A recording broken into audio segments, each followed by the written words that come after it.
Mic check, we good? We good. Yeah, guys. So as Niklas said, I'm Raz. I'm 22. We have a B2C offer. We teach 9 to 5ers how to make money with YouTube automation. It's a small side hustle. You can make 5 to 10,000 with it. And yeah, Niklas invited me to speak. I think I've done a couple of things. We failed a ton. And as I said earlier, I think what allowed me to scale is just speed, right? Like I am relentless. I was obsessed with this business at the beginning. It became pretty much my life. We can go into that. But then as Niklas said, I put a bunch of systems, a bunch of processes in place where I was able to scale much further. And now we still continue to run 2 years later. So let's start with the questions. What do you want me to cover? So first of all, when did you start? Beginning of 2022 with the coaching, right? Yeah, I did. I tried, probably like most of you in this room. I started trying to make money online since I was like 15, 16. I'm born in Romania, poor background. And I followed Nicolas for a very, very long time, right? I know it's the case with so many of you. He inspired me. He moved to Dubai at 18. And I said, like, I want to be like this guy. I want to move to Dubai at 18 as well. And I did. Thanks to him, I had some Instagram businesses, but yes, the business that I have now, the YouTube automation business, the coaching business, we started in the beginning of 2022. And it was a pretty slow start, but we've been doing that pretty much ever since. Yeah. And you started, and then how long did it take you to hit like the first 100K month? I did 100K in my first month. So I documented the journey. Pretty much what I was doing. At that time, I was doing YouTube automation myself, like running the channels myself for about a year. I was making $20,000 per month with the business model itself, 20 to 25. And then as Niklas said, the importance of mentors. I had a mentor from Netherlands, an old guy, super, super rich. And it was more like, I just wanted to learn how he thinks. And he told me, just document the journey and start teaching other people. And I did exactly that. And then again, in the first month, it was pretty much all organic. We said like, hey, this is what I do. This is how this works. If you want to learn, it was one-on-one coaching. So I was selling like pretty much my time for 5K. We sold out pretty much my goal, and we did like $108,000 or $109,000 cash collected. I didn't know that there was revenue payment plans. So it was like all paid in fulls in the first month. Yes. Yeah, that's insane. And then how did it continue? You went to 250K, I think, pretty fast. 500K. You hit $1 million a month. What was the journey like? Yeah. So the 100K month that I did, as I said, it was one-on-one coaching. Like I would work with the people for 8 to 12 weeks. I don't remember exactly what it was, but I would meet with them basically on a weekly basis for like twice a week for 1 hour. And I was like, hey, step 1 is this, step 2 is this. You got to learn this, you got to learn that, you got to list, you got to learn that. And then after I did 100,000, you can probably imagine what that month looked like, because I had like tens of clients that I would meet twice a week. But the information would be the same. Like I would tell everybody the same stuff because everybody was at the same journey. So I was basically like a machine repeating information. I was like, after that month, I went back to the mentor that I had back then, and I said like, this was great. I made more money than I ever made in my life, but I don't want to do this ever again because I don't want to speak for 60 hours a week and say the same stuff. And he said, well, why didn't you do group coaching? And I was like, what's group coaching? Like, what do you mean group coaching? He's like, well, instead of speaking with everybody one-on-one, you do them in group, blah, blah, blah. And I was like, okay, well, I didn't know that's possible. So we switched. After the second month, we switched to that. And we stayed, I don't remember exactly for how long, but we stayed in that range for a while. Like I made $100,000 for a couple of months for sure. And then I think it was Black Friday 2022, where we did $300,000 for the first time. We did it with a promo. I'm not sure if you guys are used to, but again, pretty much now every year we have a Black Friday promo. We push very hard. Every quarter actually we have a promo. But Black Friday was huge for us, and we were able to sell many coachings. I forgot to mention, we've been doing Instagram shoutouts from the beginning, right? So many of you guys have theme pages. We probably pay some of you, if not all of you here, for advertisements. And that's how we market. Like I have an Instagram profile. We have 1.2 million followers right now. And from the beginning, we've only been doing Instagram shoutouts. Like that's pretty much how we market. We did a big round of shoutouts that November, scaled to $300,000 that month. And I was like, okay, well, if we can do it with a promo, it means the people are out there. It means that the offer has product market fit. Like people can buy this. And the goal was pretty much, okay, how do we do it without a promo? How do we do it consistently now? And Yeah, that's how we scale from like 100,000 to 300,000. At this point, I want to mention it was only myself. I was basically genius with 1,000 hands, right? And I think that's okay in the beginning, but and this is Nicholas was pounding me hard on this. Is like I was obsessed with it, and it was my life. Like I didn't have a bunch of friends, I didn't have a bunch of social life. Although I was making a lot of money, I made my first million in cash at 19, and I started but at 18, so like pretty fast, I would say. Everything else like didn't matter to me. I was like fully focused only in the business. I was living in the business, waking up, going to sleep 12, 14 hours a day, just the business. I was pretty fat. And that didn't help. That didn't help.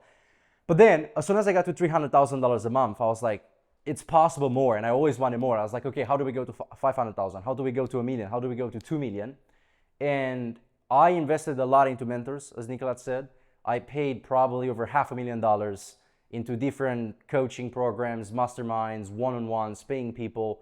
And through a combination of multiple of those, I learned that whenever you have a problem, if you are stuck, if you find a person who's ahead of you and who does something similar, they've most likely either had that problem or had the systems, the people in place to avoid a problem. So you can pay, if you can't pay them, or if you can, I don't know, not pay them, if they can help you for free, that's great. But if you can pay them or do whatever for them to help you alleviate that problem, that helped for me every single time. Like again, I went from not knowing anything and that you can do group coaching 2 years ago to now doing over $1 million a month consistently, just like that. Like every time I have a problem, I'm like, who has solved this? Who's ahead? Who can do it? Or who has already done it?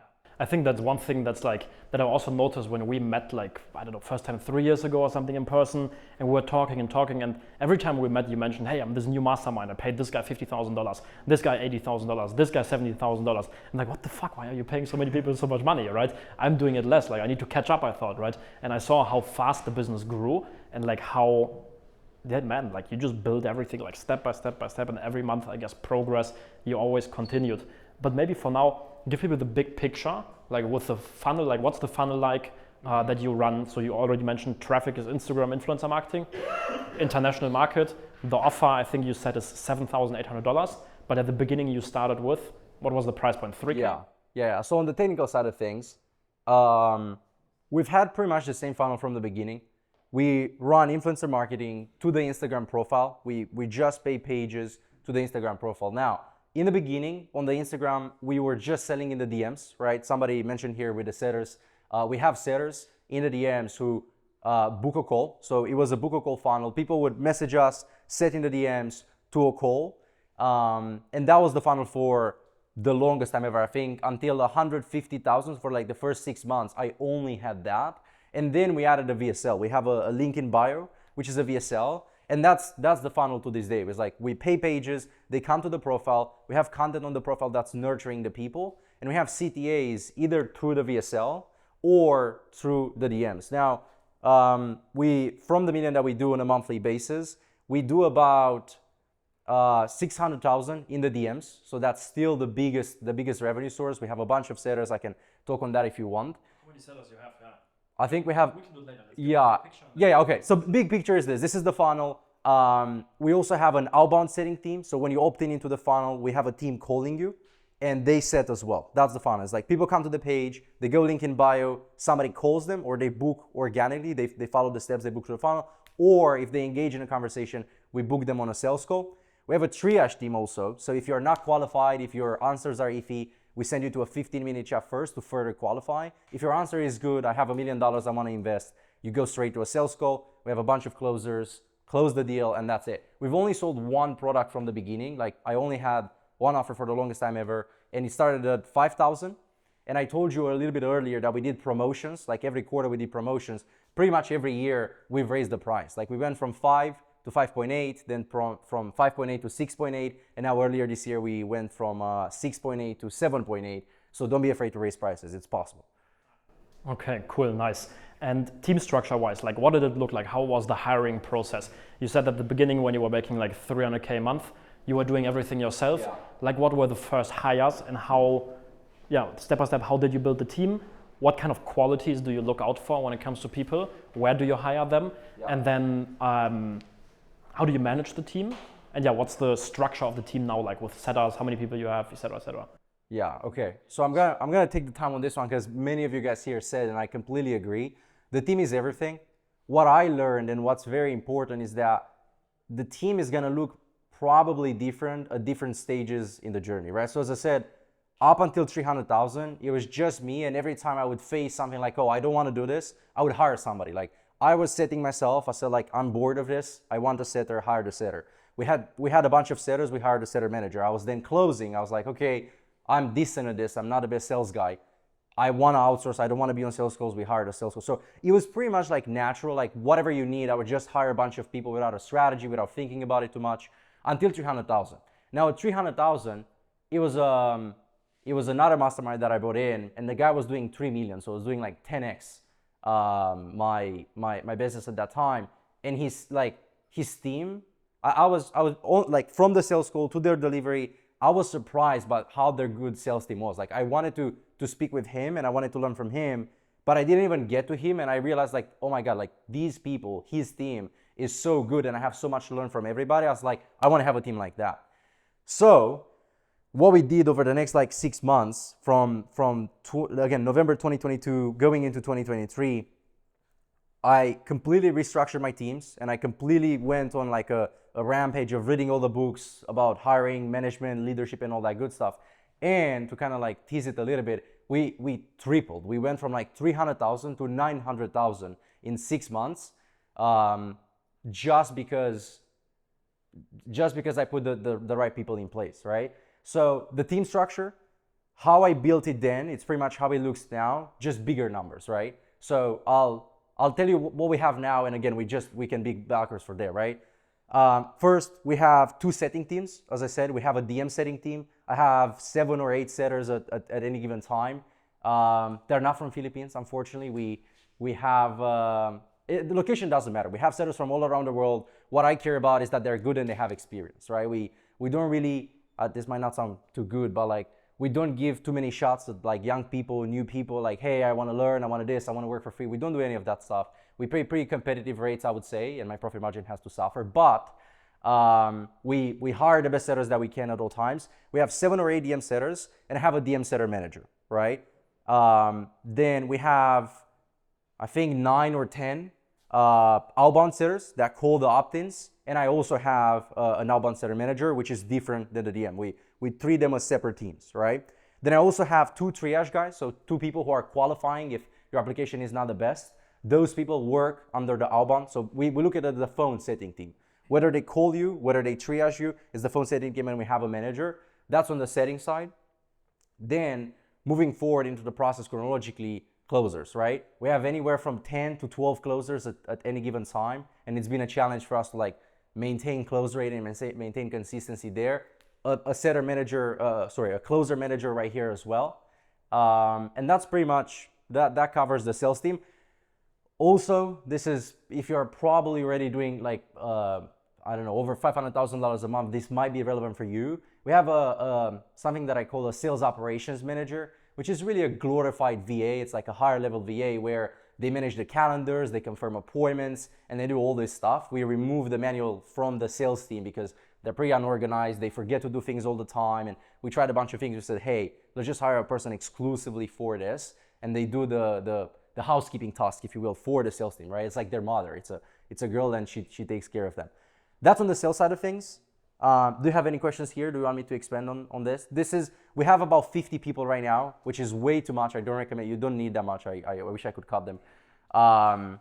But that's the majority of them. Like out of the 50, 30 to 35 are sales. You go.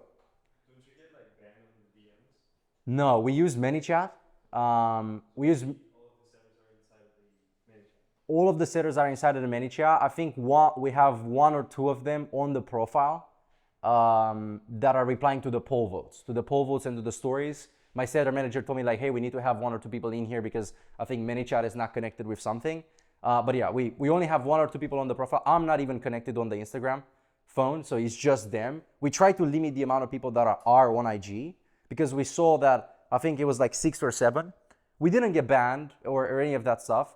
But the app was pretty clunky. Like you could barely use it because it was moving very, very slow, right? Now, if you have 1, 2, 3, 4 setters, I think you're gonna be fine.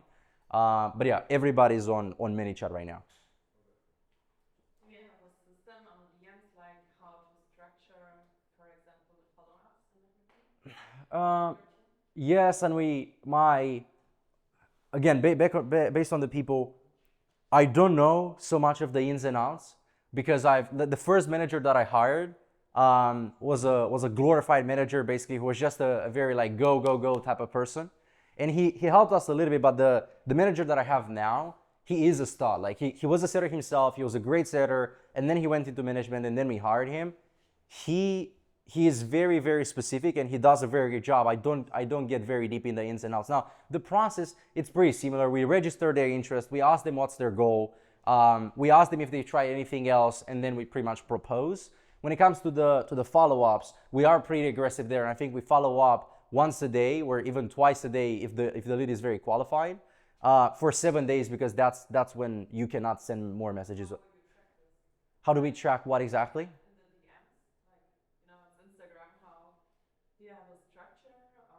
So no, if you use ManyChat, it's kind of the interface on ManyChat, it's much better. You can have tags, you can see the activity, you can see how many, we assign our leads. So if we get 100 leads and we have 10 setters, pretty much everybody gets 10 leads, 10 leads, 10 leads. So then the manager tracks their activities, and KPI is like, okay, you got 10 leads today, how many messages did you send? 8. Okay, well, there's a discrepancy there, and then they further look into it, right? And again, ManyChat registers your activity, so we can see how many messages, how many follow-ups, how many activities basically each setter is sending. And we have KPIs on that, and then the manager says, hey, you are below KPI, you are above KPI, slow down, go harder, pretty much that. So it's that. In the beginning, I don't recommend this. I think we do this to a fault sometimes. I'm a control freak. Like I just love control. I love controlling things, and we track too many things for way too long. Until you do like 300,000 to 500,000, I don't think this stuff is needed, because we were tracking all this data for so long. And I was speaking with Nicholas, we were doing similar figures at that time, and he was like, what's your this? What's your that? It's like, bro, I don't know. Like we don't track that, whatever. And I was like, damn, like how is that possible? But then what I realized, again, especially with this kind of business, with a coaching business, I think there's a lot of luck involved. And I think there's so many things that are happening behind the scenes that if we were to understand everything that's happening, and if we were to track everything that's happening, it would be a completely different business. We stopped tracking so many things after we did $1 million a month, because we realized that with the majority of them, like more than half the metrics, we never did anything. Like I was getting like this size of a Slack message every single day with like, this was this yesterday, this was this yesterday, this was this, and I was just reacting to it, but we were never changing anything based on it. It's like, yeah, this is good, but we were never acting on it. So like, why did we have this here for 6 months if we never looked at it? I was like, oh, it's going up, it's going down, it's going up, it's going down, but we were doing anything about it, right? So back to the team, that's what we have on the sales side. Then marketing, I think this is important. I think, again, this is, since we only have one acquisition channel, since we only do this is very important. Now, I don't think this is so replicable, but because I started with Niklas's program and I had team pages myself, I had a couple million followers with a bunch of team pages, and I knew the game myself. Just like Niklas, I had a childhood friend of mine, which I kind of brought into the business. I was paying him a couple $100 a month to learn the shoutouts game, to learn the Instagram pages game. And then eventually, as I grew the business more and more, I grew this person with me, right? Like everything I was doing on marketing, I was delegating to him. If I learned something, I would do it and I would delegate it to him. So on and so forth, till now, pretty much since the beginning, so like 18 to 20 months, he's been managing my Instagram profile. He's the marketing manager, so to say. And then below him, we have one guy who finds the ideas. We have one person who's writing the post themselves, like from idea to the actual post. We obviously have freelancers who edit the videos, who edit the posts, and that's pretty much that. Now, this guy, the manager, just puts all these people together, takes the content, and he's managing the profile in the actual sense. Like he's taking the post, posting them, posting the stories on my behalf. I don't post the stories, and he's also the media buyer. Now, a good one, I can help you guys here if you want. We don't do media buying one by one, and we pretty much never have, maybe in the beginning. We don't go to pages like say, hey, how much for a post? Hey, how much for a post?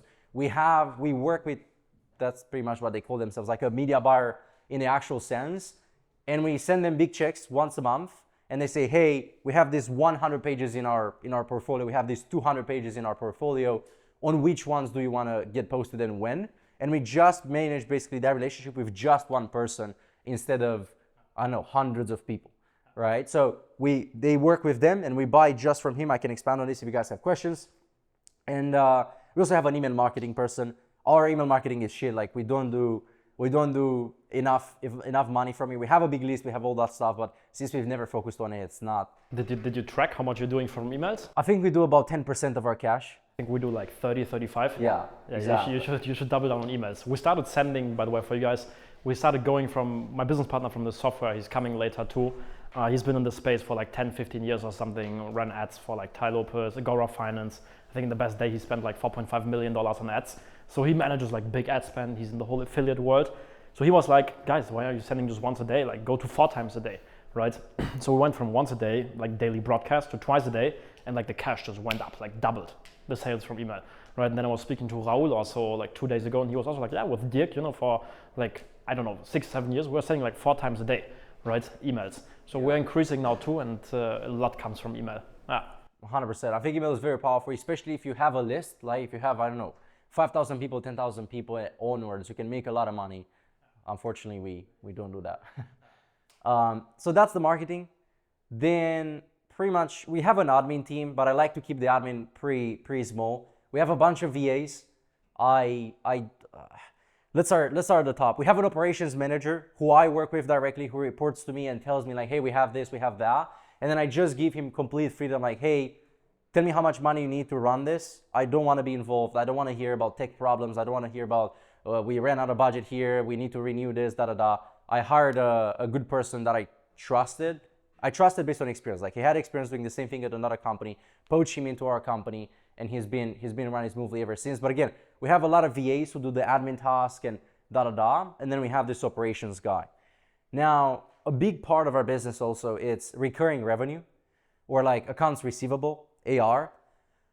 What do we track there is our price point is, as we discussed, it's 78, but people buy payment plans as well, right? Like it's like, I don't know, they split it in 2 and it goes to 8,000, they split it in 3, they split it in 4, and that money needs to be collected. So I have a person just dedicated to collections, right? I have a person who reaches out and nurtures the people, not only when they're when they owe us money. It's like, hey, it's been 30 days, give me the money. We kind of have a nurturing sequence where we speak to them on a weekly basis, sometimes 2 weeks. And I have a person that's fully dedicated to just collections, right? And collections, it's a big part of our business. I think last month we did, I think new cash into the business was 700,000. And then the rest after refunds and was AR, like 700,000 on the upfront, and we collected 300,000 on the back end just from the people. So as you can see, it's like 50%. It covers more than payroll, more than all the commissions. It's really, really good. Highly recommend you focus on this. I think and this was me in the beginning, and I chatted with some people here. Everybody's so focused on like, okay, let's sell. And they flex like, oh, my close rate is 40%, my close rate is 50%, whatever. But they sell at 10K and they close like $1,000 down and then monthly payment for the rest of the year, and they never collect that money. It's like, yeah, you got 1,000, the revenue is 10, but if they never collect that money, then I think they miss out on a lot. So that person is vital, but basically what allows us to collect that, it's good delivery. Our refund rate is like 2.2% year to date. We get very little refunds, and I would attribute this to, once again, my customer success manager. We have a very good guy. He's probably the oldest of the company. He's 40 something, late 40s. He's been a coach himself. He's been a health professional. Had many people under him, and I was just how we hired people. We'll get to that in a second, but I'm pretty much I guess I'm lucky. We're finding good talent and getting a sense. This guy, he's just managing our customer success team, and we have 5 customer success managers that we pay very, very well. I think the starting salary there, it's $4,000 a month, and then they get bonuses and KPIs for again, I don't think this is so relevant, but activation points. Like whenever somebody hits a new milestone in success, we pay them a bonus. Whenever somebody gets monetized, whenever somebody makes money, whenever they collect a testimonial, whenever they do a student interview, right? We comp them. So I think the average pay is like $6,000 for each of those people. But that team, like that investment into the team allows me to pretty much, I run the entire business and all I need to do is I do one weekly coaching call. Like every Monday, I have a 1 hour coaching call, and that's pretty much what we do. We've been doing that for like a year and a half, something like this. And it runs pretty smoothly, right? We haven't seen an increase in the refund rate. We don't really get chargebacks. The team is pretty smooth there. So yeah, that's the customer success team, and this is pretty much it. Again, we have the chronologically, we have the marketing team, which I explained. Then we have the setters. We have 2 setting teams, phone setters and DM setters. There's probably 20 people between those 2 departments. Those are fully, all of our salespeople, including the managers, are fully commissioned. So there's not a lot of payroll there. We just pay them when they make money. Closers, we have about 10 plus the manager. Operations, it's pretty small. It's probably less than 5 people. And then customer success, it's another like 5 to 7 people at any given time. That's the team structure. Okay, nice. There was, I think, a question over here. What's the refund policy? We tested a bunch of things with the guarantee. We watched Hormozy a lot. I know you guys watch Hormozy a lot, and my team got we basically got fancy with the guarantee. My guarantee for the longest time ever is like, hey, if you don't make your money back, I don't know what it was, like 6 months or 12 months, we'll continue to work with you for free until you do. That was the guarantee. Our closer was good. We were closing good, but I had my previous sales manager was like, hey, I watched this video. I think if we implement this fancy guarantee, we will close more. So what we started doing, and we never changed since, but it didn't help us much. It's like, if you work with us and you don't make $5,000 per month in 6 months, we'll not only give you your money back, but also give you $500 for your time. Right? So if you buy my program and it's a conditional guarantee, meaning they have to do certain things, right? They have to consume the material, they have to join a certain amount of coaching calls, they have to work with their private coach, with their CSM for, I don't know, a period of time, they have to complete some tasks. If they do all of those things and they don't make $5,000 per month within 6 months, we give them their money back plus $500 of your time. Now, the reason why I say it's fancy and I don't really like it is because as we were able to track on the sales side, it had minimal impact, right? Like just hearing it sound like, hey, we'll continue to work with you for free until you do, versus all this like, you gotta do this, you gotta do that, you gotta do this, you gotta do that, and then we'll give you the money. Like, it's much more complex, and it didn't increase our close rate. But the lucky part is, as you can imagine, and this is to a fault, but this is what I think the industry is, not a lot of people qualify for the guarantee, as in like probably 1% of the people do what's required, so they don't even ask for it. But because we knew that, and because we knew that this is the nature of the business, right? The success is never going to be like 50% or 33%, because I get a bunch of people who buy and never access. Although it's $7,000, $8,000, they buy and life gets busy, they never access. What we do to compensate for that is we invest a lot in the experience, right? Like, we have a school community, and we have a lot of things going on. We send every time somebody signs up, we send them a handwritten card. Every time a lady signs up, we send them a bouquet of flowers welcoming them into the program. We have daily coaching calls with them in the community. So we deliver as much as possible on the experience side of things to make sure that they will never be able to say like, oh, I bought this and I wasn't successful because of you guys, or I wasn't successful because the help wasn't available. Like, we have more help than anybody, like one single person can consume, and people still don't do it, right? So we never pretty much get the refund guarantee. I think it happened twice this year, and we onboarded like thousands of people. And yeah, if they ask, if they qualify for it, then we just give them their money back, no questions asked. And the 2.2 refund rate that we get, well, I did a 6-month check on it. 80% of the refunds that we sent were pretty much out of us wanting to be a good person. Like, they had problems with the war, they had family problems, they had, I don't know, they got in debt, and we said like, yeah, do your life first, and then we can worry about YouTube automation later. I think this is very important because, again, it's not like we get a low refund rate as in we don't lose money, but this is what allows us to collect so much, where people are happy, they are excited, they know we are here, they know we can teach them, they know it's successful. So then when the second installment comes, or when the third installment comes, they pay no problem, right? We get a bunch of people who sign up on 3 months, and then by the end of the month says, right, Raz, can I pay everything up front? I wanna pay you guys in full. That happens a lot. Yeah, good question. So you mentioned the DM setter managers.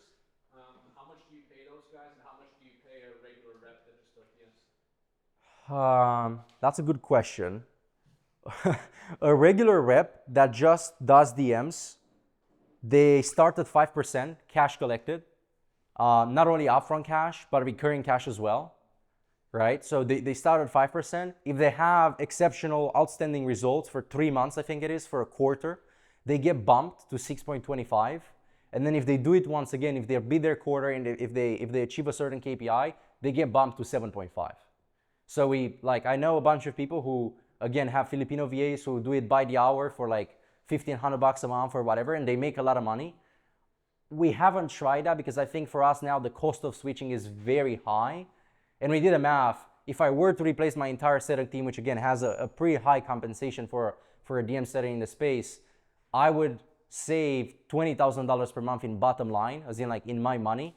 But the effort and all the work that I would have to put the team through to make the change, I decided I would rather not take the 20,000, right? Because we don't know how it's gonna work. It's like I'm giving up a successful system for something that if it works with less qualified people, I make $20,000 more. Luckily, unfortunately, I'm in a position where I decided like I want to keep the team as it is. They're good, hardworking people, and we pay them. Now, the manager gets 5% overrides, like 5% on how much the team collects, and he has a yearly bonus. We took this from corporate, again, another fancy thing. I think we were kind of getting ahead here, where if he beats we set like quarterly targets, like every 3 months, hey, this is what I want to collect, 10% growth over quarter, like if you hit this, if you decrease this metric, I pretty much just make shit up. It's like what I would want to have. I was like, hey, if you can get this, you get this bonus. Like, hey, if you can get this, you get this bonus. And it's a yearly bonus, but we pay it out quarterly to him. It might sound more complex than it is. It's just like, I don't know, what's the show rate? 50%, good. This quarter, if you can get the show rate average for the whole 3 months to 60, you get $5,000 bonus or $10,000 bonus. So if you increase the close rate by 20% on whatever it is, like delta, you get another 5 to 10,000. Related to the sales departments that you have, are you working with AI currently? With AI? Yes. No, we don't do any AI. We tried for the phone setters. We had an AI chatbot.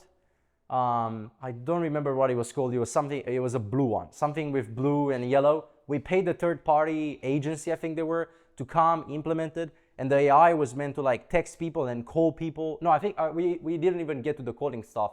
They were just sending SMS to people and kind of continuing the conversation. However, the problem that we encountered, I think twice a week or 3 times a week, they would get some restrictions because we would send too many messages and then it would stop. And then the manager would have to go in, talk to the third party, wait 24 to 48 hours to solve the problem. Then the same thing would happen, but it would run for 3 days and it would break again. The same thing would happen, and it would run for... Now, this doesn't mean AI isn't good. I have not had a good experience with that particular software. And then this, like us implementing AI came after that department, so the phone department had a bad month. And the manager said, oh, I think calling people doesn't work. Or like it's getting harder, it's hard, we should do this new shiny object. And I think he took the wrong lesson out of that. It's like something happened and he said, hey, we should do this. I think that was wrong. I think they were just not good enough. It's like, maybe you didn't call too many people, maybe you didn't have the best conversations, maybe After that month, I said, okay, test this thing for 1 month. If you can show me one deal, we'll keep it. They didn't get any deals. We caught it, we went back to it. He restructured the team a little bit. He cut the bottom 2 people. He hired 2 new people that were better. He did better accountability and they had a record month. Like that was pretty much our experience. I'm sure it works. I have friends, I think Nicholas was telling me also, it works in the DMs. I haven't tested AI much. And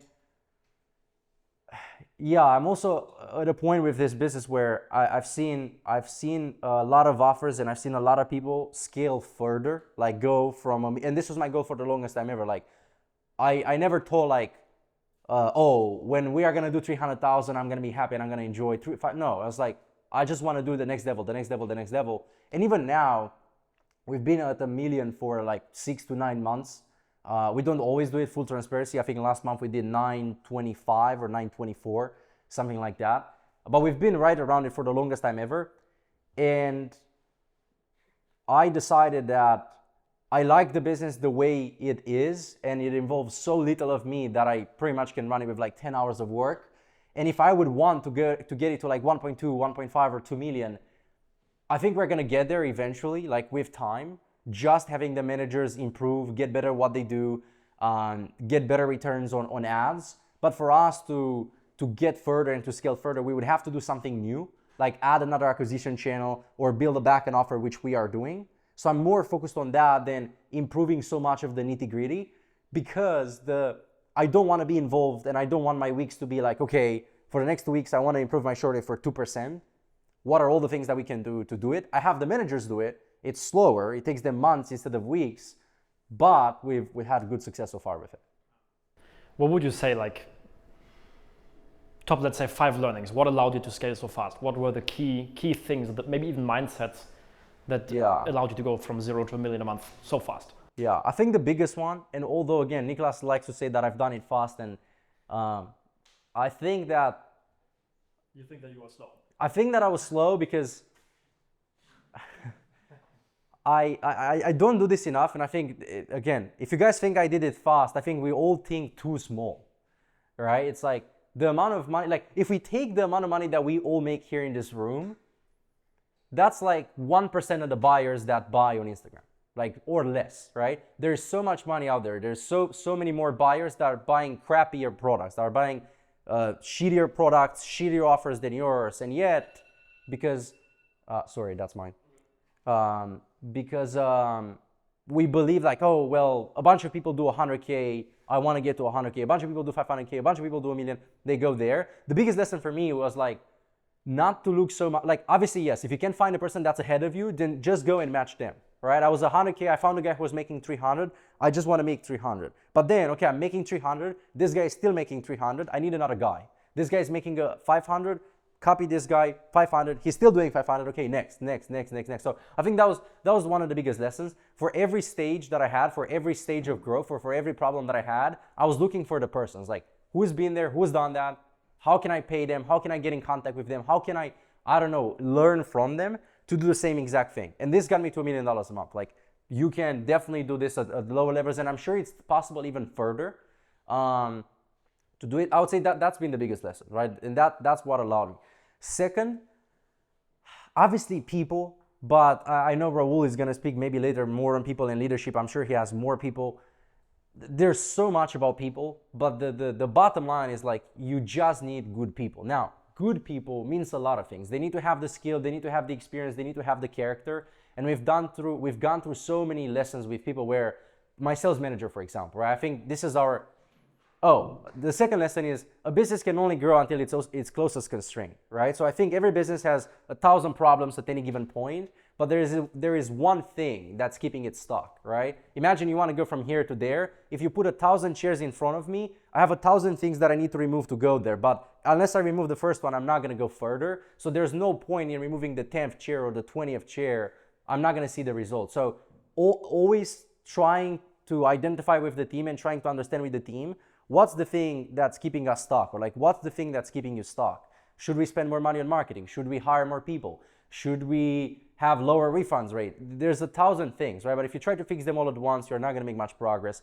So learning to identify with more accuracy, we never do it from the first time. We never get it right. Like, it's not, oh, it's this. It's never that. We learn later what it is. Learning to remove those obstacles has been the biggest. And then our biggest constraint right now is the sales team. Like, my close rate sucks. It's 22% year to date, and we still have the results that we have. What we haven't been able to do, my sales manager, and again, he's a great sales manager, he's fantastic, but he has something to work on, like we always do, like I have. We haven't been able to find and maintain enough closers at the high close rate. Meaning, because we have a team of 10, let's say, 7 of them average 27% close rate, which is great. But my average closer is 22. So that means that the bottom 3 guys drag it down so much. So we haven't been able to like get these guys out, get better guys in, or train them up without somebody leaving, without having churn on the team, without something new. So this constant rotation, this constant dance of people in the team is where we are right now. So I would say this is the biggest one. And especially if you do more than, I don't know, it depends, $300,000-$500,000 a month, it's most likely a people problem. If you identify the constraint, like, oh, marketing is the constraint, sales is the constraint, this is the constraint, it's probably the person. It's not the department, it's not the thing, it's the person that you have in charge of running it. And if it's you, then you are the problem. Like, you are not doing something that you should be doing, or you're not knowing something that you should be knowing, da da da. And with me, I try to remove myself as a variable as much as possible, and I try to make it okay, not take ownership over it, because again, ultimately everything is my problem. But I try to, like, if I see, okay, something that I do is the problem, I try to fix it by giving it to somebody else. It's like, okay, I'm not such a good manager, maybe I should hire a chief of staff, maybe I should hire a COO, maybe I should hire somebody to manage these people, right? I don't think this makes a lot of sense, like having a chief of staff to manage a bunch of people in this business, because not a lot of businesses do it. So you want to be able to find somebody with a bunch of experience who has done it before. You just find a person that's an operations manager. Again, I think we're getting too much in the weeds and I'm derailing from the question, but yeah, that was another lesson. It's the people, but I haven't been able to I don't know, I think Hermosi is very good at this, and advanced people are better than this at me. Finding a framework for people, right? Like for me, it's like so many things, and we've gotten it wrong so many times. It's like they have the experience, but they're not a culture fit. Or they have the experience, they are a culture fit, but they're lazy and they don't work as hard. Or they are very hardworking, you love working with them, but they've never done it before and they are so far from like learning what it takes where it doesn't make sense working with them, right? I think in every business, this will always be a lesson. Like, I don't think it never stops, right? Just like somebody here said, we want to continue to develop ourselves every day. It's same with the team. Like I heard it somewhere. The best people are never on your team, right? There's always somebody who's going to be better. There's always somebody better out there who can do it better. There's always somebody better than me. There's always somebody better than my sales manager.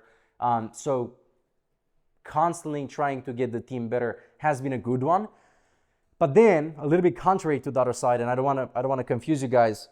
What's also worked very well for us is people who have tenure in the business. Meaning people who have been with the business for a long time. Just like I said earlier, the cost of switching for the DM setting compensation is high. The cost of switching for managers, in my opinion, like the higher level the people are, the cost of switching them, the higher it is. Meaning if I find, let's say, a better marketing manager right now, he's a little bit better because, I don't know, he works more, or I like him more, or he has more experience, or he has more results. What I think a lot of people don't factor in is, okay, he is a little bit better, but where is he gonna be day one in your business versus where is your current marketing manager day 700 in your business, right? Like, the people learn so much about the business, they learn so much about how you want to work, they learn so much about the ins and outs of the business and about everything that you do, that sometimes they can outweigh and they can outperform somebody with more experience, even though, again, the person has better credentials or you think they're better. Tenure, meaning not churning people, not firing people, or like not leaving people, especially in managerial positions, has helped us a lot. And if anything has helped us with volatility, I think this is one of the things that I'm, I don't want to say proud, I don't like that word, but I like in my business is that we don't have volatility. We don't go from like 1 million to 500 and then to 1.5 and then to 700. We are pretty much stable, and pretty much throughout this year we've done like 850,000 to 1.2 million although that might be a little bit volatile, I know. But it's pretty much that, and we only hover around that mark, and every month we've went up and down, or up and down and up and down. We know exactly why. Like, we go up when we make promos, we go down when we lose people.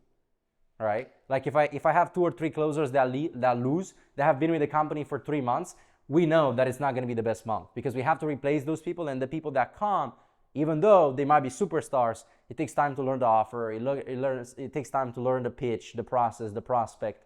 So once they kind of ramp up, we are going to go a little bit down and then up and down and up. But again, the volatility, having people that have been with us for a longer time has allowed us to not have like crazy spikes. Like, oh, I made $1 million, I made 100,000, I lost money.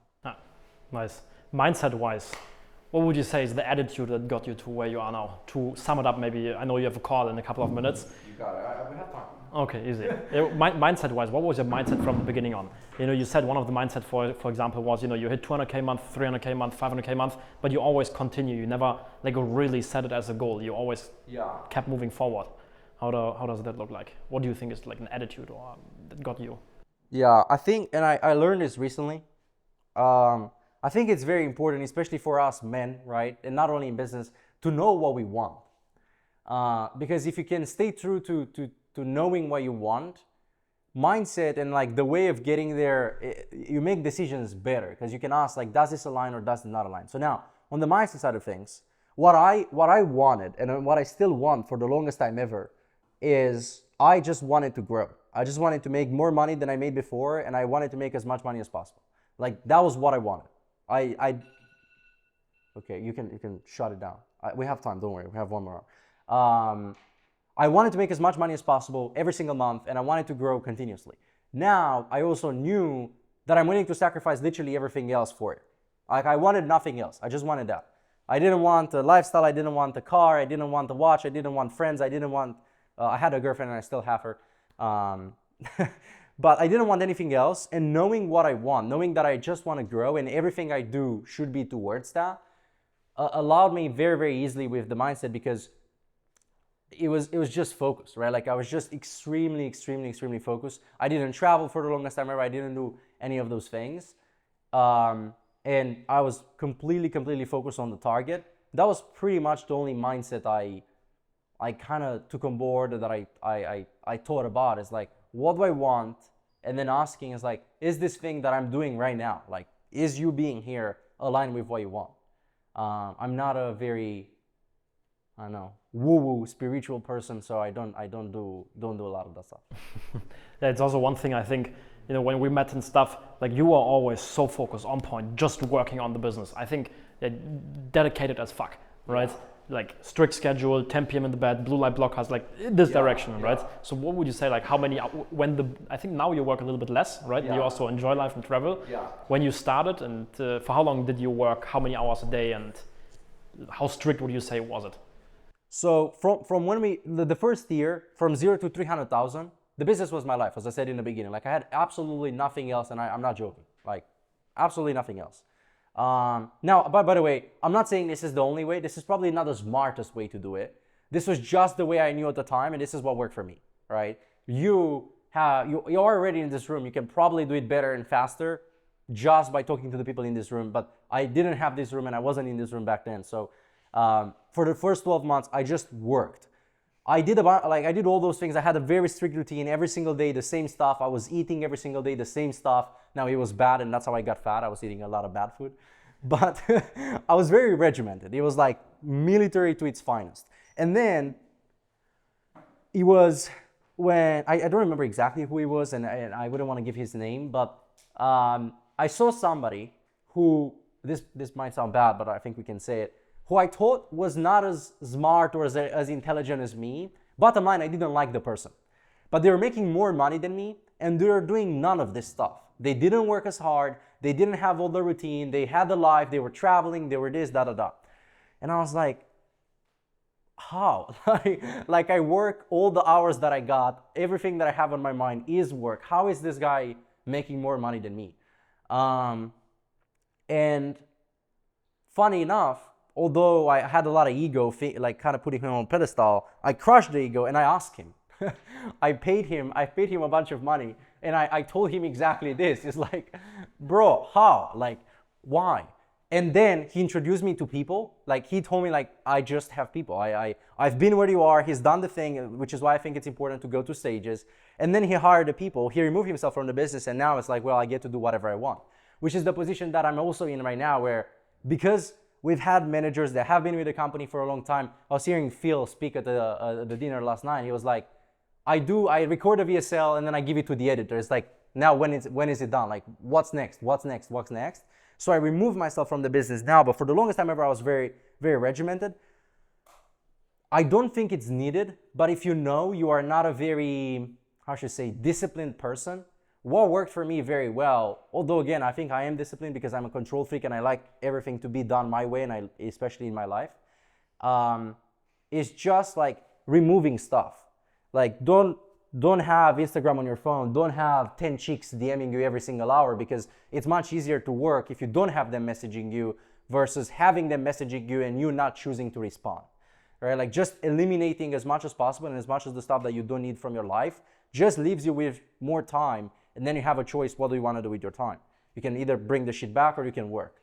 So that's pretty much what I did.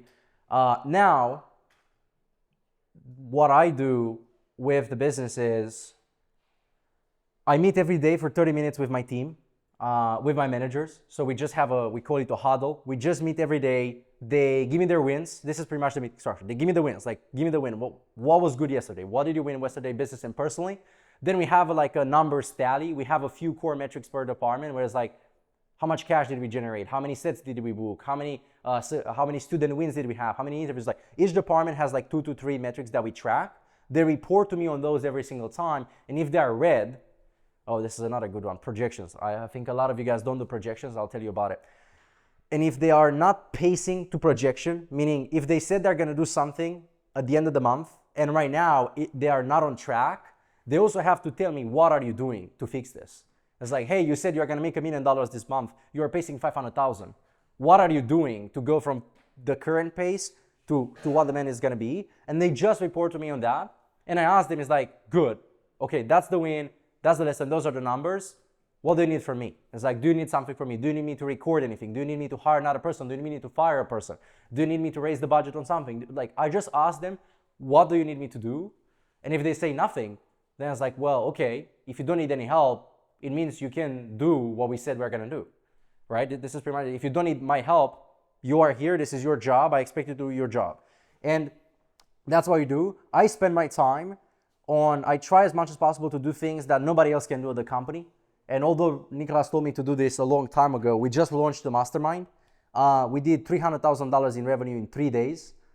And that's been my focus. Like I just started the mastermind. I built it. I built the systems. I made a plan for it. And now I'm in the process is like, okay, it's a lot dependent on me. It's like, I wrote the whole plan. I know what the delivery is going to be. I know the people that I want. I know when I want the people to be sold on.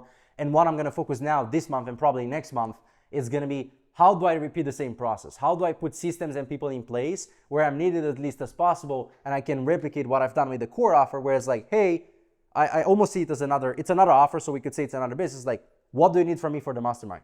Are we pacing the money that we said we're going to make? Are the students happy? Are you guys hitting your KPIs? Am I not needed? Good. Next. And I basically try to do this as much as possible in my life. It's like, I have the business. It's been constant for the last 12 months, around the same, and I'm needed less and less every single day. What I decided to do now is like build a second thing, and I want to repeat the process. Now, again, as I said, once you've done it once, it's much faster and much easier the second time. So that's what I do with my time this month, right? I love speed. This is mindset. This is, I guess we could say this is my mindset. I just love speed, and I don't like people who like to drag it out. And I think especially in this industry and in this business, right? We have laptops, we have phone, we talk over Zoom and we sell over the phone. We don't make shoes. Why should something take a week? Like, why should we take a week to put a sales script in place? Why should we take a week to do a VSL? Like, just, how should I say, being harsh and kind at the same time on people is like, hey, you want to write a new VSL? Okay. How many hours, how many actual hours does it take to write a VSL? Because a lot of people say, I'm going to do a VSL in two weeks. 2 weeks is like, man, there's a lot of hours in 2 weeks. Like, does it really take that many hours in 2 weeks? Or it takes 2 weeks because you only write it for 2 hours a day and then you do fuck all, right? So speed and keeping everybody in my team accountable to this. If they say, hey, I need this, or like, you need to change that, you need to change this, and they said, yeah, it's going to be done by the end of the week, I just pull up their calendar and I'm like, you have 2 meetings over the next 3 days, and it takes you five days to do something that I know can be done in a day. So like, what do you do until the end of the week? And I was like, well, I thought it's going to be this. It's like, okay, well, it's not going to be this, it's not going to be that. So can you do it today? Can you do it tomorrow? I just push people very, very hard on speed, but it also starts with me. Like, I'm very, very ruthless with myself. If I ever let the team down, I say like, I'm going to do it by the end of the day, and it's not by the end of the day, then I publicly apologize and I say like, I messed up. I fucked up. So I think speed is very, very important. If you have the discipline and nothing else on your schedule, and the speed, and the people, right, to learn from, you know what to do. You have the time to do it. It will get done. It will get done. Nice. Anything else that you want to share that you think would help the room? Here's a question. I'll think about it. I'm buying myself time. If you compare stories, LinkedIn video, and ManyChat through the post, which one makes you more money? Stories, link in bio, and ManyChat through the setters. Yeah, with the post on the sheet. I don't consider myself a good marketer. So my VSL is it's not converting what I would want it to be. So because we know it's not converting as we want it to be, and my DM setter manager, it's a stud, like he's the best I've met, we intentionally shift more volume to the DMs because we have more controllables. If it's not working, I know where to go. If the VSL link in bio, it's not working, I go to me. And I don't want to fix the problem myself, so I send it to the other guy so that if it's broken, it's going to him. Now, to answer your question, I think we do $150,000 through the link in bio versus 500,000 to 600,000 from the DM. So it's like 4 times as much or 4 times as little. So posts are taking people to DMs and stories also. No. I got your question now. The stories, I let my marketing manager alternate. Is like, if you want to do how do I not complicate this? So because we have monthly KPIs and he knows, it's like, hey, this month you need to send 10,000 people in the DMs, right? 10,000 people in the DMs, and you need to give me 5,000 opt-ins, let's say. Depending on where he's at with his numbers, if he is well ahead of pace with the DMs, he's gonna send to the link in bio. If he's very good and he's already hit his 5,000 link in bio, he's sending everything else to DMs. So it's dependent on the goal that we set. We do both, but I would say it's like 80% DMs, right? Maybe we do a CTA every day. All of our Instagram posts have a CTA at the end of them and have a CTA in the description. All of our stories have a CTA. So every day he just juggles with them. It's like, hey, if I need more of this, I will CTA this. If I need more of that, I will CTA that. So you see how it's back to the person. It's like it's on him to play it out, to figure it out. So I give him the freedom to decide and to do it however he wants. When it comes to DMing, is that only inbound, or do you guys also DM your followers? We don't do outbound. We only talk to the people that message us inbound, like, hey, they say YouTube or they say start or they say this and that, and we reply to them. And we also message our comments. We have Reels. This is something that's working very well for us. All the Reels also have CTAs, but the majority of them are comment CTAs, because we noticed that if we CTA the comment, more people comment, which boosts the engagement, which leads to more people viewing, and then more people comment. So every time somebody comments a CTA word, like, hey, I'm interested, or YouTube, or we have a ManyChat automation who automatically messages them. So it's inbounds and comments, but because we have 1.2 million followers and we grow, I think, 30 to 60,000 followers every single month. We tried messaging the new people that were coming to the page one time, and we got blocked. We got restricted in 24 hours, and we decided not to do it again. Not saying it's not possible. We just stopped there because I thought the risk is not worth the reward. How much are you spending a month on shoutouts? 150,000. Yeah, we've been spending $150,000 for the past like 6 to 9 months every single month. How do you see, is it linear or exponential when you start spending more money on ads? We haven't, this might sound stupid, and I know this is something that I need to do. We haven't tried spending more. Because...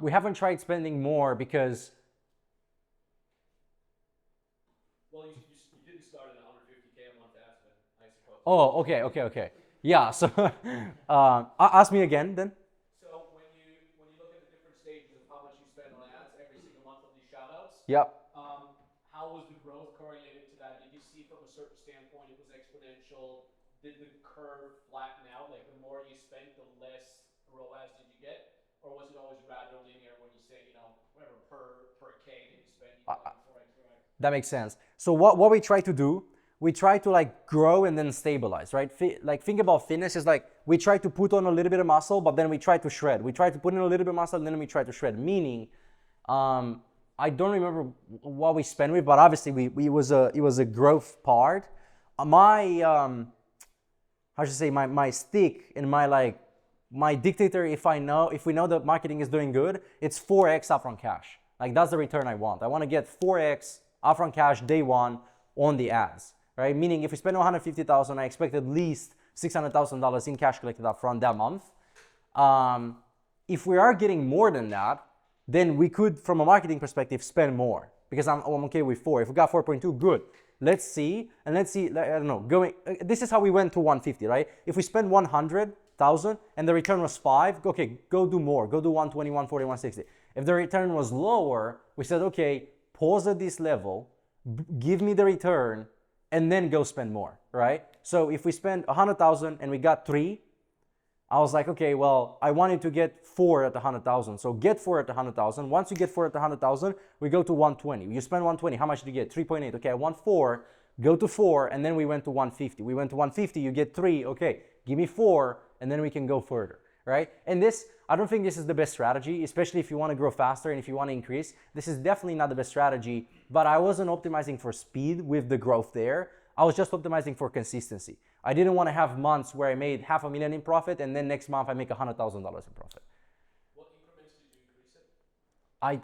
I don't remember. It was pretty fast though. It was pretty fast because again, I did $100,000 the first month, so we never spent like 5,000 or 10,000 or 20,000. It was pretty much like we started with like 30 or 40, and then we just like we went up and higher from there. Yeah, but in terms of the linear whatever, I don't think, and this is true probably across all advertising, I'm not an expert in any of the forms, but I believe, so I think, it will never get cheaper, right? Advertising never gets cheaper, so then you have to bounce back, you have to compensate with something else. You either need to get better at getting returns, or you need to have like positive word of mouth to get more referrals to do your ads. So it definitely got more expensive, right? I think we learned a ton from Denny and Max. I don't see them now when they were running with Bashar. The costs that we were getting back then and they were getting back then, like, right, even Nicholas, when Nicholas started, it was like 5 times cheaper, probably. Yeah. Back in the days, cost per follower was, like a bad promo was like $1 per follower. Yeah, and now it's like, it's the light at the end of the tunnel if we touch 1. Like not 1, like 1.9 is like, wow. All right, so it definitely got more expensive, but I also think in the same time we got better, and I hope we continue to do so. You had another question? Yeah. Is your main lead source just one Instagram account? Correct. This is a good one actually.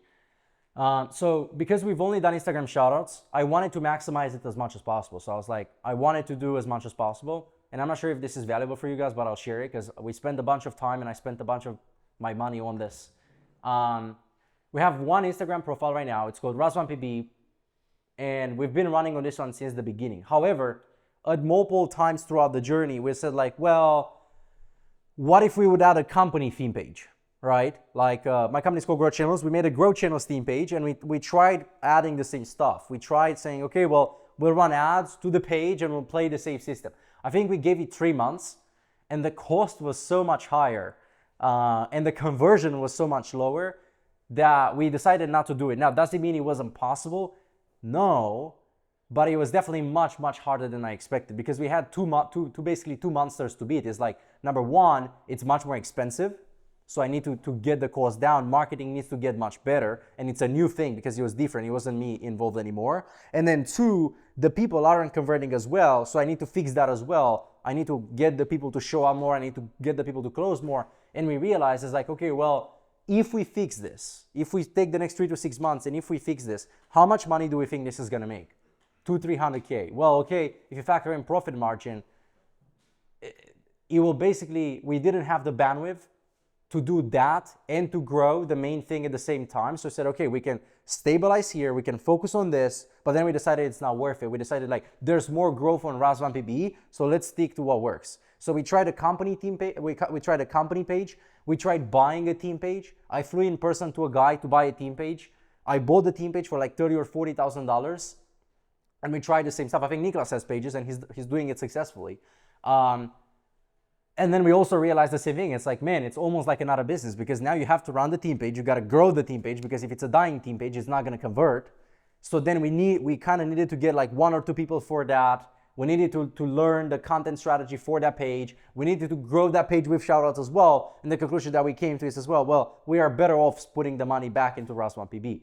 Now, again, it depends what you're optimizing for, because right now you could say I have all the eggs in one basket. It could disappear tomorrow, and I don't have that second page. I'm just okay taking the risk. Okay, thanks. So you have a lot of traffic on your Instagram page. What do you make with the broke people? You have a low ticket offer? No, and I learned this from Cole Gordon. You guys probably know him. A bunch of people have this question, and I had this question as well. It's like, well, what if they don't have money? What should I sell them? For multiple reasons, but the biggest one to me, it's complexity added to the business. Like if you want to do it right, like there are people who are just selling a low ticket course and are making millions of dollars, right? And to me, I want to make millions of dollars with a high ticket course. So, okay, I'll just go straight to the chase. What do we do with broke people? We use, I think it's called Geo-Targetly. It's a software that when you click the link, whether the link in bio, whether the link to book a call in the DMs, if you are from a select country that we said like India, Pakistan, Romania, Moldova, whatever, right? If you are from these countries, they go to a page that says, sorry, we are unable to service your country right now, or something like that, right? Like, sorry, we cannot work with you. We just disqualify them completely.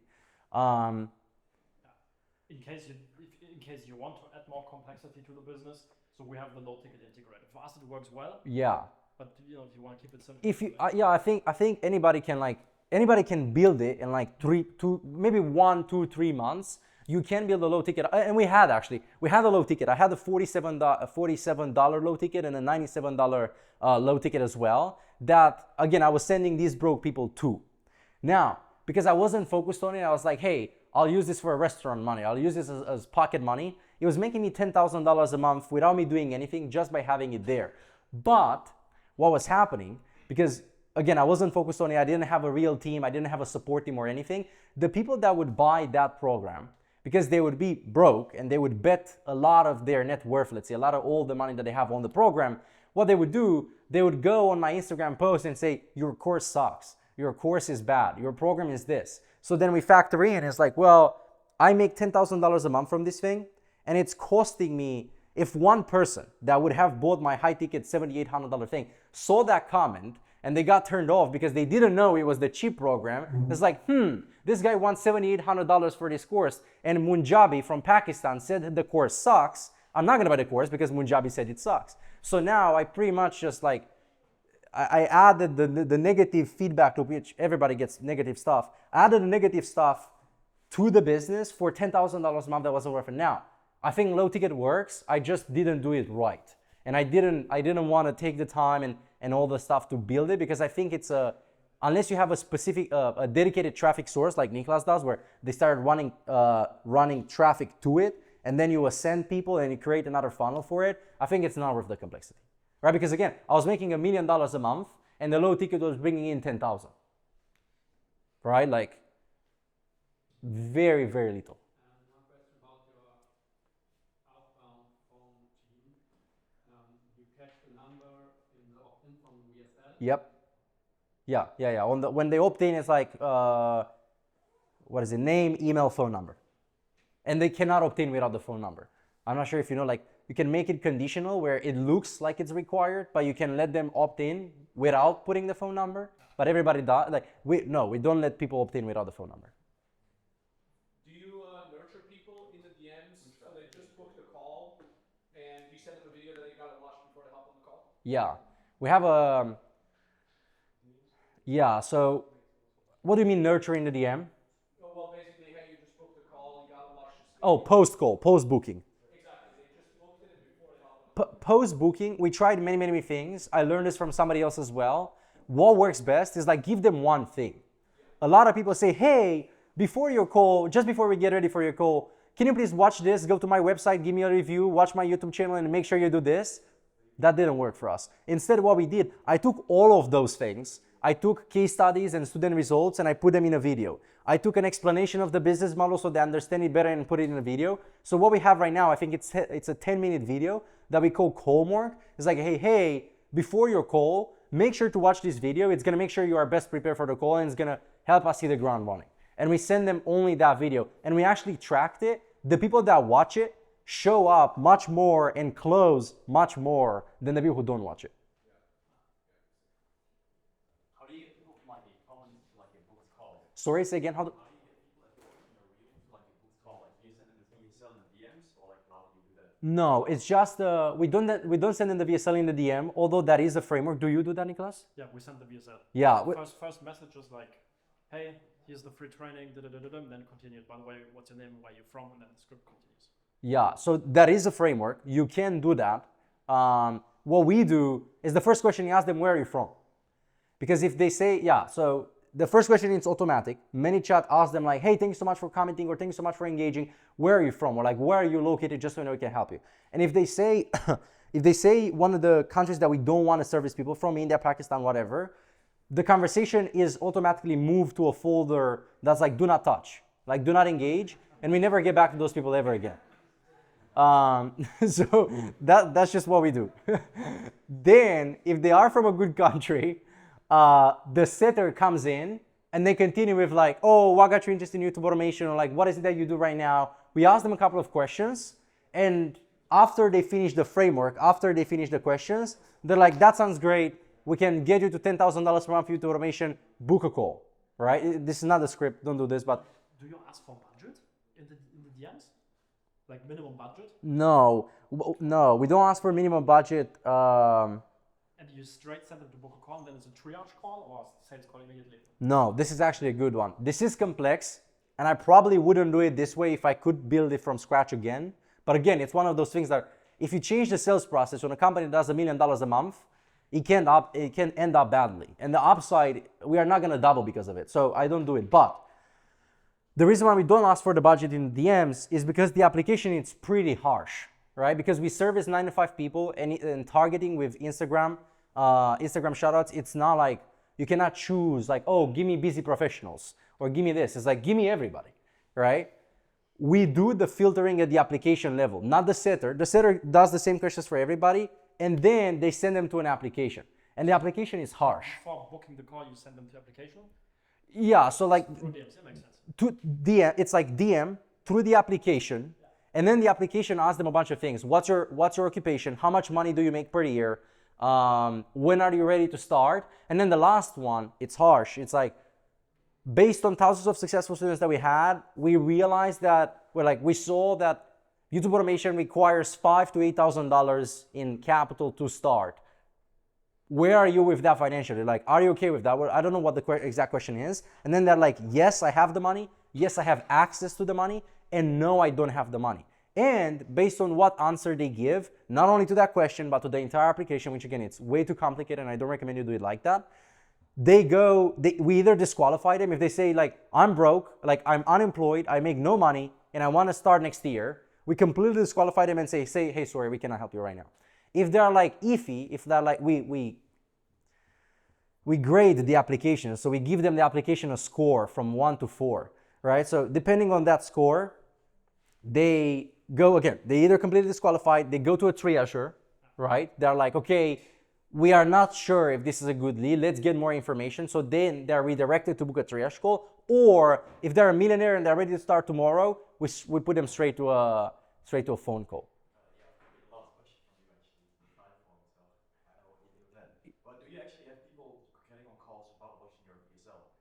If I have people getting on calls without watching, absolutely. Absolutely. They have the video on the thank you page, right? So before they book the call, and then on the thank you page, there's this must-watch video to prepare for the call. Like explain the business model in general, like what you do. Yeah, so that's a good one. I do, because again, if you follow me right now, and if you send me a text, again, you follow me right now, you send me a text, you talk to a setter of mine, and they put you through the application, you apply and you book a call. You never watch the VSL. And if you want, some people I'm sure do, we have, again, it's like in case they haven't watched the VSL, We give them another shot with the thank you page video, which is again, explaining the business model, showing case studies, creating scarcity, creating urgency, giving them next steps. It's almost like a VSL, but it's like, it's softer because it's post call. It's like, hey, you already gave me your intent. You already booked the call. People basically either watch the VSL or they watch that or they watch none. It's like a similar structure in the end, right? Yeah, it's a similar structure. It's kind of reversed, but we have both. Again, this is just what works for us. I think, again, knowing what I know now, if I could like tear it apart and somebody would give me the money guaranteed for it, I would build it differently. I would eliminate a lot of the complexity that I did. But because I built it like bootstrapped, it's like, let's try this thing. It works, keep it. Let's try this thing. It works, keep it. We kept a bunch of things, and now it's a system where it's hard for me, at least, and with my business knowledge, where I'm sure better people would be able to run it better, to isolate. It's like I saw somewhere here, a Jenga tower. It's like, right, which piece can I remove without affecting the business? Which piece can I put back without affecting the business? I am pretty risk averse, and I like to play more defense than trying to like, let's remove this, or like, let's add this. I don't want to do that. I'm okay with the business where it is right now, and I just want to run it for the next couple of years consistently because it's a great cash flow source. I'm okay missing out on the $20,000 per month that I could do if I would rethink my entire sales process. Right, my pleasure. You get one. Sorry. And the video you make when people prepare for the closing call, is that automatically on the thank you page, or how do you send them? Yes, so as soon as they book the call, they are automatically redirected to this thank you page where it's like, wait, your application is, I stole this from Niklas, his is better. Wait, your application is not complete, watch this video, bam, bam, bam. But again, there's like, we have no control over people watching it or not. If they, like, it's not like, oh, we jump on a call, oh, have you watched the video? No, okay, bye. So they're gonna say, I was like, okay, well, here's what YouTube automation is, you know? It's like we put it out there. And again, ideally, as many people as possible would watch it, but we don't have much control over that. So yeah, my videos are not the best. I recommend going to Niklas for a bit. I'm sure you have a purpose. Why are you doing YouTube? Sorry? Why are you doing YouTube? Why am I doing YouTube? As a YouTuber, or what do you mean? Like a YouTube channel to sell the YouTube automation. It's a good question, and I thought about it multiple times. I guess the honest answer is I don't want to do what it takes. I don't want to do, I'm sure you guys know big YouTubers and big people. It's a lot of work. It's a different lifestyle, and I get much more joy, fulfillment, and I've had much more success just building stuff, building businesses, than recording videos. And most of the people that I know, most of the people in this space that have a YouTube channel and that make obnoxious amounts of money, like $1 million a month or more, they have a persona. Like they exaggerate who they are, or they exaggerate certain aspects of their life on YouTube because that's what works. That's what gets views. That's what gets that. And I just don't want to deal with that. Like I'm confident that I can make my money other ways where I don't have to be in front of the camera and think twice whether this is where I want to be and this is the direction that I want to go. I just don't like it, I guess. Don't like it as much as building the business, right? If you put a gun to my head like, hey, you got to do YouTube videos, I have 40,000 subscribers and we get some clients from YouTube as well, but it's not my favorite thing in the world. Yeah, and again, I think every single traffic source, every single traffic source comes with an optimal selling system, right? I recommend you guys read Ready, Fire, Aim. It's a very good book. If it's from the Agora guy, it's from Mark Masterson. Every single traffic source, like if I were to do YouTube, I couldn't just take what I already do and plug the YouTube leads into my current system, because there are different people, they come at a different stage in the process, they are a different level of nurture. So I would need to play with the system, to model the system around, okay, what works to get these people from YouTube to buy? I've perfected what it takes to get Instagram people to buy. If I were to go on YouTube, not only I have to become a YouTuber myself and I have to make up for a lot of skill deficiencies, like be good on camera, be charismatic, do all those things, but I also now have to build a backend for it as well because it's gonna be different, right? And I also don't like it because I can't imply a lot of leverage, right? I like things that are easy. So with YouTube, with ads, you can spend more money on ads. And if you know what you're doing, you can grow. With YouTube, the only lever you have to grow is to make better videos. But there's a lot that goes into making a better video, and I just don't want to learn pretty much that at this stage. I think, again, having a personal brand is great. I think I somehow have a personal brand with the YouTube automation thing that we're doing. Niklas has a great personal brand. There's many ways of building a personal brand.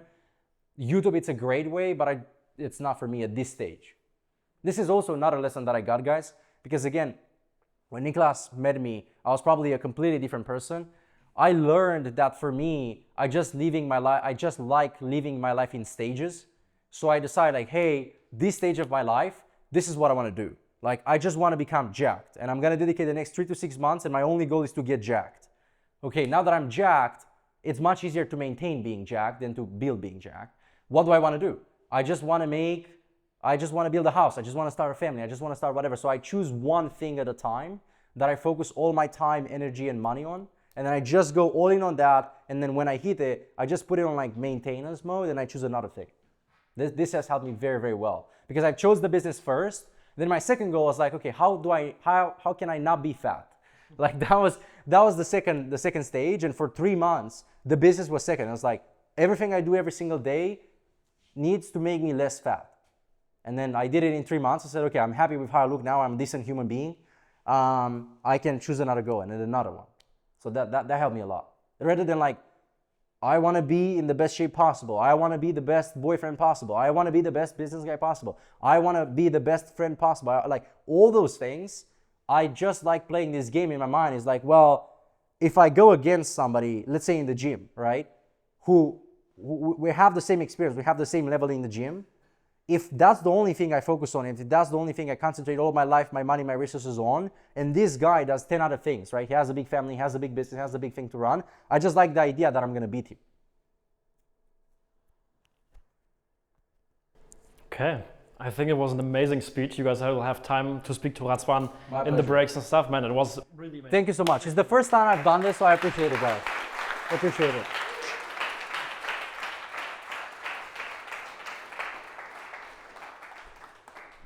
Okay, cool. Next, I think we have a little break, and dinner's going to be ready, or lunch. Dinner? Okay.